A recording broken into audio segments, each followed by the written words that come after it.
presented by Mathli Express Music.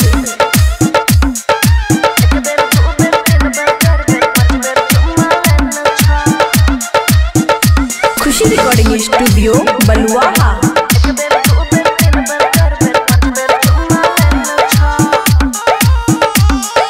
बार बार की पूछे छी पिया जी की कहने छौ, मुँह दिखाई में हमरा सोना के टिकबा देने छौ।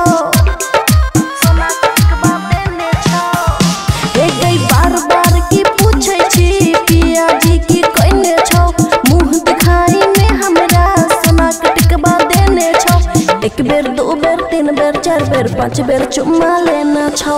एक बेर दो बेर तीन बेर चार बेर पाँच बेर चुम्मा लेना छौ, बुझली?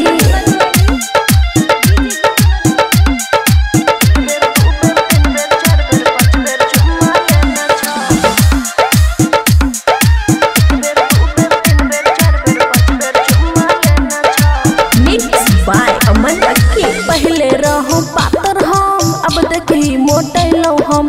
तू ही सोचही कौन खाना ससुरा में खैलो हम। तोरा से की कहियो हम, लाज लगै छौ कहे में। सैया साथे ससुरा में मन लगै छै रहै में। की कहियो तोरा रात भर में क्या गो फिल्म दिखैने छौ।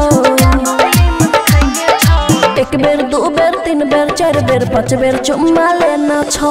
एक बेर दो बेर तीन बेर चार बेर पाँच बेर चुम्मा लेना छौ।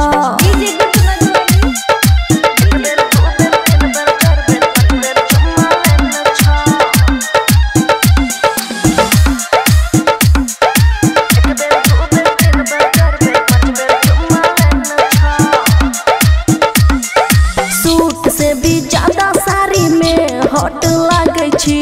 पहले वाला बात नहीं छै, छुए से भी भागै छी। पिया जी के दिल में बनैने छी हम घर गे। जहाँ जहाँ देखै छी नजर आबै उहे गे। अमना के हमरा से खूबे प्यार जताबै छौ।